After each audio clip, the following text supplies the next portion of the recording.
scrimmage yesterday, so my voice. Thank you for being here. I can't tell you how much your support means to me, our basketball program, our athletic department. I know when I went through the interview process and they talked about how much pride was in Young Harris Athletics. And I think everyone thinks they have a lot of pride, but I really am overwhelmed with the commitment and support from you folks. And it's so nice to have people at our practices and last night at our scrimmage. So we really appreciate it. I want to thank Dr. Van Horn and Jennifer Rushton. I'm so honored to be the coach here. They've been amazing to me, my family. This is a great situation, and we're hoping we're going to build an elite program. We're very excited about our upcoming season. Same as Coach Huffman said, we have transitioned into the practice phase. We've had them in the preseason. The nice thing about this year in our preseason, we've always had them for 8 hours a week, but it's always been a split of 2 hours with basketball and 6 hours of strength and conditioning. And this year they allowed us to have our players for 4 hours. So we were able to get a little bit more in, a little bit more implemented, and that's been really helpful for us because we have a lot of new faces. I want to give a special thank you to my wife, Natalie's here. She joined me for lunch today. I have an incredible support system, and we're moving from North Carolina to Georgia, and selling a home, buying a home. Shortly after we said, hey, let's do this, we found out we're expecting our second child. So it's been a little bit of a crazy year for us. Our daughter Olivia is 3.5 years old, and our son Christian is 7 months old. And both of them are fully committed to neither one of us sleeping right now. So, I know after a tough practice or a tough game, I've got incredible support at home, and that goes so far. I'd like for my assistant coaches to stand up. First, Calvin Walker. Calvin was here last year with us. I coached against Calvin. He was at King University in Bristol, Tennessee, played for a legendary coach, George Pitts. Led them to an NCAA tournament, was number 2 in the country in assist to turnover ratio. We tried to press him and turn him over for 4 years, and it didn't go well. So he was a tremendous player and just an unbelievable worker. Dave Feinstein, who was with us last year, got a Division I opportunity at Quinnipiac University up in Connecticut. So when that happened, we moved Calvin up, and he's done a phenomenal job. Andre Smith. I also coach against Andre. Andre is one of the best players to ever play at Winthrop University in Rockville. After his career at Winthrop, he played professional, and then he's been on staff at Winthrop. Does a lot of our player development. Calvin is our developmental team head coach, and Andre will be the assistant with that as well. And my last assistant is A.J. Clark. A.J. played for me at Pfeiffer University, was an All-American, was a player of the year, led us to the NCAAs, and kind of surreal for me to have one of my former players now coaching with me. So the amount of work that these 3 guys do, and I think when you're hiring a staff, we're always looking for hard work, high character and hard work. If I had to put a tagline on it, these guys are high character and hard work, and they work long hours, they care about our players on and off the court. They meet, we all have academic groups, we micromanage their academics. These guys are really, they're here late every night, and they're usually open in the gym every morning. So I thank these 3 if we can just give them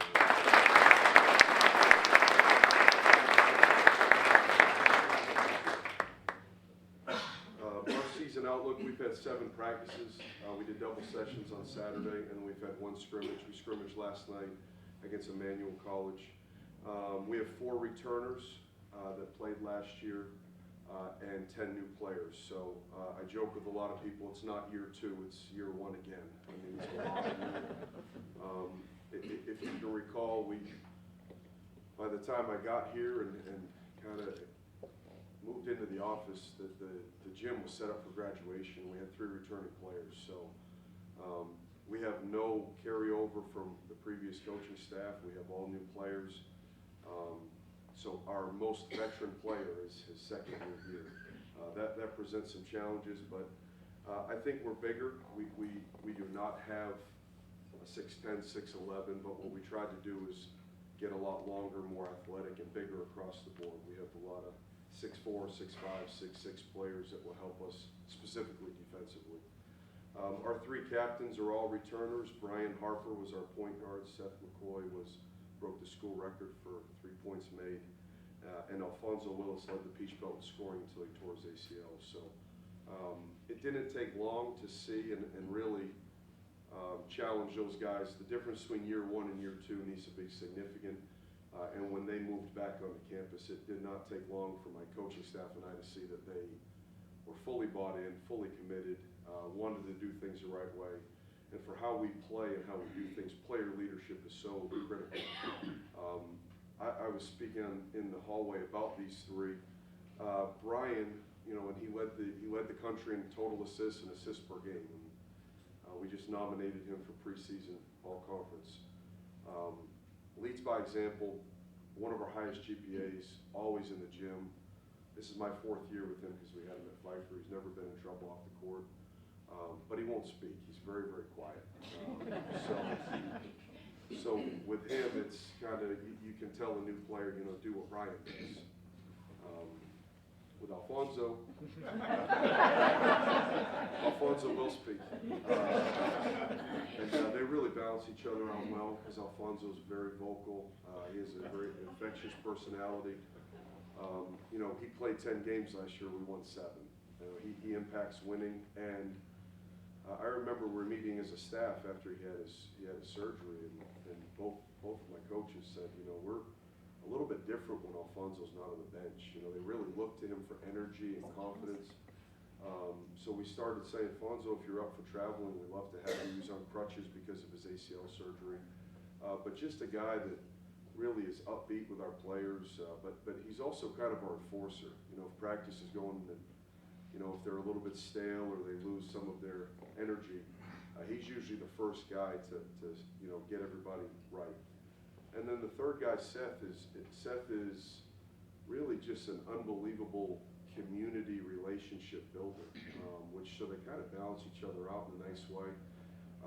It really came, we signed some guys, and of course they all put it on social media, and then you have a lot of people that will say, hey, this Seth McCoy reached out to me all summer. Seth's checking in, do you know where you're living? Seth really took on that leadership role, and that continues. We have a young man from Uruguay, we have a young man from the Netherlands, we have people from all walks of life, but they all have one thing in common. Seth McCoy checks on them daily. Are you doing okay? I know coach is yelling at you, just get to the next play. He's been really good. That's important. So I'm really proud of our captains. They're doing a lot of good things. Last night was the first time we faced anyone. We won 123-99. Things that I really liked, we have 5 players in double figures. We made 15 threes. We made 37 free throws. Anytime you're scoring 82 points from the free throw line and behind the arc, you're going to be in pretty good shape. Seth McCoy led us 21 points. He made 5 threes in 20 minutes. For a group of new players, they had 25 assists, which is really encouraging. We are so bad at so many things right now, but unselfishness, you could see them huddling, you could see the bench started to have the energy we're looking for. We're really big on, team first. We tell our guys the bench is worth 10 points because we play so fast, it's so crazy. The bench is worth 10 points, and picking each other up and being positive, not being selfish and in your emotions on the bench is critical. And last night we took a step there, and we've really challenged this team in the rebounding. We grade rebounding every day. We film every practice. We out-rebounded a very good Emmanuel team by 7 yesterday, and that's going to be very important for us this year. Last year we were the worst rebounding team in the Peach Belt, and that's going to get you beat. So we have put a major emphasis on rebounding. They get a grade every practice. Every time we go live, they're getting you had a chance to go 10 times, you went 5, that's 50%. We've started to add some extra conditioning on that as well if they don't meet the grade. So I was very happy with their focus last night in that area. Our concerns, we foul too much, we turn it over, we have no clue what we're doing defensively, and we have to learn what a great team shot is. I think, you know, a lot of guys are out there and we're free flowing. We move the ball, we try to space the floor, but we put a lot of trust in our players. They have to know what a great shot is. We tell them it's not your shot, it's our shot. You know, we can't have selfish shots. We have to get the shot that we want every time down the floor. And that's something that we'll need to discuss today in practice. I'm excited about the new players. We worked really, really hard to get people from a winning background.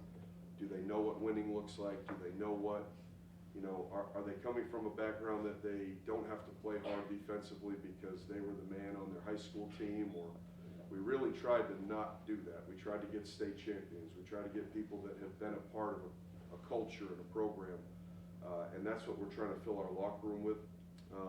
As we come up here, we scrimmage Saturday against Newbury at 4 o'clock here. We've got to clean up a lot, and we have tough practices here today, tomorrow, Friday. That'll be our second scrimmage. Purple-white game, of course, Thursday. We'll play after the women at 7:30. That'll be very helpful for us because we'll have our Peach Belt officials, and last night most of our team fouled out. So we have to get acclimated to defending without fouling. Our schedule this year is as tough as anyone in the country. We played 28 regular season games. 11 of those are against opponents that played in the NCAA tournament last year. You know, it's kind of daunting to have 10 new players and almost half your schedule is against NCAA teams. We actually opened with the #1 team in the Southeast, Queens University in Charlotte. They're currently preseason 7th in the country. They just won, for the 3rd year in a row, they just won 30 games. So they are the cream of the crop for Division II. We're going to open up with them, and our guys are excited about it. It's going to be a great challenge. They've won the Southeast region the last 3 years and made deep runs into the tournament. So our schedule is going to be very challenging. We right now are very similar to Coach Huffman. Everything we're talking about is culture. We tell our guys, culture drives behavior, behavior drives performance. So everything for us comes back to who we are, what's our DNA. I try to make them as uncomfortable in practice every day. I think I just met with Alfonso. He said, you know, we did a little bit better than I thought. I said, well, I make practice as uncomfortable as we can. If we're working on defense, we're putting the defense at a disadvantage. If we're working at offense, we're doing the same thing. So for us, we're trying to get them to get to a level of comfort, getting out of, you know, being uncomfortable. We kind of tell them there's no growth in your comfort zone. So we keep pushing, keep pushing. Similar to the women's team, we want to control our attitude and effort. On our practice gear, we have the acronym HPTIC. That is a daily reminder that our goal is to be the hardest playing team in the country.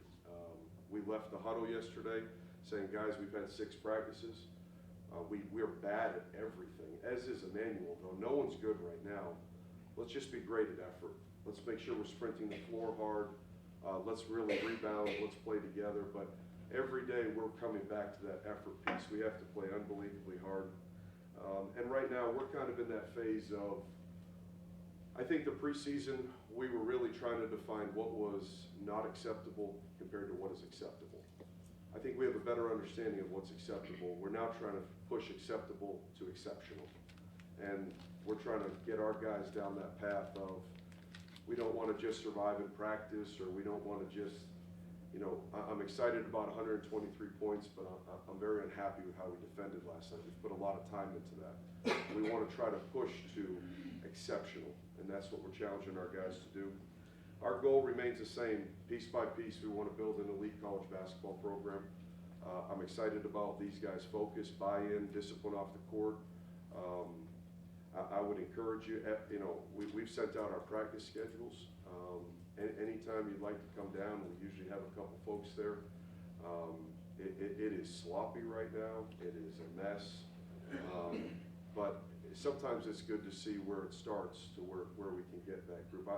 I think we're a little bit ahead of where we were last year, but we still have infused, rather than 12 new players in the locker room. We only have 10 new players this year, so it's still an adjustment. Thank you again for being here, and we love to see you at practice or game. And are there any questions for me about our program? What kind of hairdo is Alfonso going to be wearing this year? The question was, what kind of hairdo will Alfonso have this year? It changes not daily, but only. Yeah, he's a unique guy. I can tell you he's been ultra focused. His grades he's working really, really hard. He's worked unbelievably hard, and I don't know if Jared's still here, but the athletic training staff here is phenomenal. London is our trainer. She is so caring for our players, and big part of the doctor that did the surgery said really anybody can do an ACL surgery, you know, that does this types of surgery. It's really what comes down to their rehab and how disciplined is the individual doing their rehab. And Alfonso really came back a month early, and that is a testament to his commitment, his discipline. I just love people that love the game, and he really, really loves basketball. So he's got a heart of gold, and I'm hoping that he can stay healthy. We only played him 12 minutes last night. He landed on his shoulder bad, and of course he's tugging on us saying, "Let me go back in." I said, "You said that." He had 16 points in 12 minutes, and he missed 2 layups, 3 layups, and a free throw. He really should have had 30 last night if we played him. He is, for how we play, you know, he really fits with what we do. So I'm excited about if we can keep him healthy the year that he'll have. Yes, sir. Tell us something about the developmental squad. I know that they're scheduled to play tonight, tomorrow, and Friday. Yes. Yeah, the developmental squad, it's a lot of freshmen. We have some, we basically, everybody in our program is allowed 3 scrimmages before our first game. So we had last night was our varsity group, and that was a scrimmage. And then we have tonight, Thursday, Friday, for our developmental group, and those will be their 3 scrimmages, and then they won't be able to play until after our start date, November 8th. So we kind of have 3 scrimmages for varsity and 3 for JV. They'll play one of the best postgraduate programs in the country tonight, the Skills Factory out of Atlanta. They send people to the SEC. I mean, they've got some serious players. Could be a little bit of a wake-up call tonight for those guys.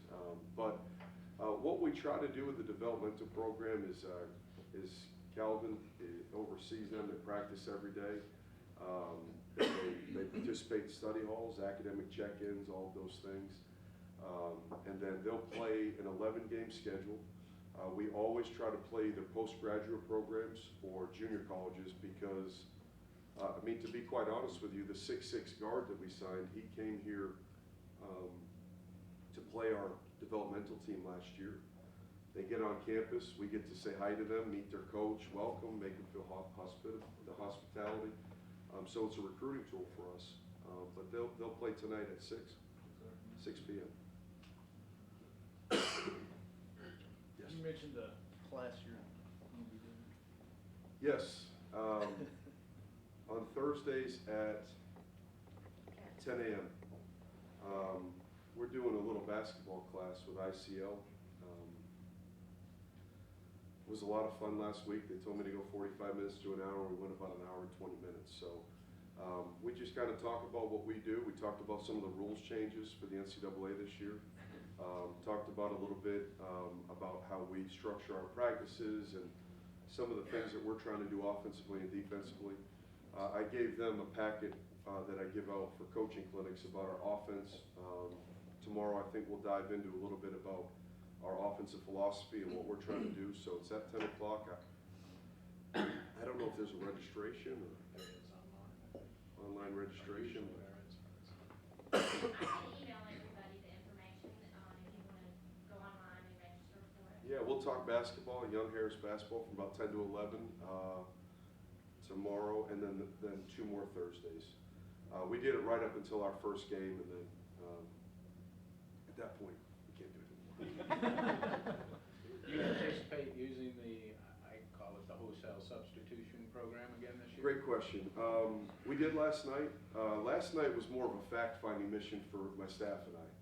We have 10 new players, and we just kind of went in saying, let's try to play everybody 20, 25 minutes, and let's get a feel for everybody. I think some guys really surprised us, which was great, because in practice we've been concerned. But it always helps to play someone else that isn't familiar with what you're doing. Will we platoon in and out? I don't know. I kind of went into it saying no. But I am concerned about where we were conditioning last night. I think our guys got really tired. What we asked them to do is play as hard as you can for 1 minute. And then I say, is there anyone in this room that can't do that? No, sir. Okay. Go as hard as you can for 1 minute, and whether you make 5 threes or miss 5 threes, you don't have to worry about it. You're coming out. And no matter what, you're going back in. So you don't have to sit here, and we're trying to get our guys, what we teach is one continuous play mentality. So what I mean by that is if we shoot a 3 and miss it, or we shoot a 3 and make it, we're going to get into our press. We're going to get into our defense. So what you see now on television, and everybody copies what happens on the NBA, if they make a 3, everybody has a special dance, and if they miss a 3, they pout. Right? And that's kind of, for us, we call it no frustrate, no celebrate. You know, you can't frustrate, you can't celebrate. We need you to dominate that minute. So going into last night, I said I'm not going to do the wholesale platooning in games, but right now the film for them to play hard, I think it may be a decent idea, but we tell our guys they choose how much they play here. The only person I can't get tired is Brian Harper. Even last night, he left the game cramping up. So this morning, he came in to shoot. I said, what's wrong with you? You out of shape? But he's not. He does an awful lot for us out there. So other than that, Alfonso looked tired, Seth looked tired. So we have to ramp it up in practice and get them used to the game speed. But what we don't want is we want the other team to struggle with the pace of play. We do not want to struggle with the pace of play. So sometimes keeping fresh legs is a good thing for us. The other thing it does is, and I alluded to this, we foul so much. This kind of alleviates some of me managing foul problems. You know, if we're platooning and taking guys in and out, you know, you're a little bit more likely to leave Brian Harper with a second foul in the first half, knowing that he's going to be coming in and out. Whereas if we were playing him 17, 18 minutes a game and his backup was never getting any reps in the games, we could be in a bad spot if he does get in foul trouble. Yes? Could you say something briefly about the NCAA rule changes for this year? Yeah, so we're required to do a training, and basically the director that oversees all the officials, we have to do a video. He came on and said there's 24 rules changes this year, and 20 of them are geared towards making the game faster, making it harder to play defense. The NCAA is going to a higher scoring model. Most of the issues are money driven. Most of the sports are trying to get more offense. And then you proceed to watch a 90-minute video based on the first couple are about your uniforms and bench decor, like I have to stay in the coach's box this year, I'm going to get into technical immediately. So there's some of that administrative stuff, but a lot of it is freedom of movement for the player with the ball. If you cut to the basket, you really can't get hit. They're really trying to take the physicality out of the game. I'm from the Northeast. I grew up watching the Boston Celtics with Larry Bird, Robert Parrish, Kevin McHale. It was almost like you went to a fight and a basketball game broke out. It was physical. You know, there was hard fouls. You know, it was a very physical game. And I think even last night, we fouled so much, as did Emmanuel, but we had Peach Belt officials there. I said, would you speak to my players after the game? And his first words were, I played at Valdosta State years ago. It is a much more difficult game now to be on the defensive end. You really cannot touch at all. You can't arm bar, you can't hit. So our guys are required to make 100 free throws between classes, and the goal is that we're going to get to the line a lot. And to be honest with you, Brian Harper could probably dribble the ball around until someone touched him and go shoot a free throw. That could be our offense. You know, every time he drove it and they bumped him. I mean, You know, we took 54 free throws last night. We lived at the free throw line. Now, it was an ugly game, and both teams have to get acclimated to the whistle and those things, but they are really, really working. And then for Division I, you're going to see the the three-point line moved back, and next year for Division II, they're moving our three-point line back. So their whole mentality is more spacing, which gives the offense more advantage. So they're trying to clean it up, and you know, for us, we're teaching our guys to be tough and mean and physical. So we've got to do a better job in practice, helping us on the defensive end. They did not shoot a great percentage from the field last night. If we didn't foul, then it would have been an even better. So we have to become more disciplined in that end as well. If you had ballet classes for long.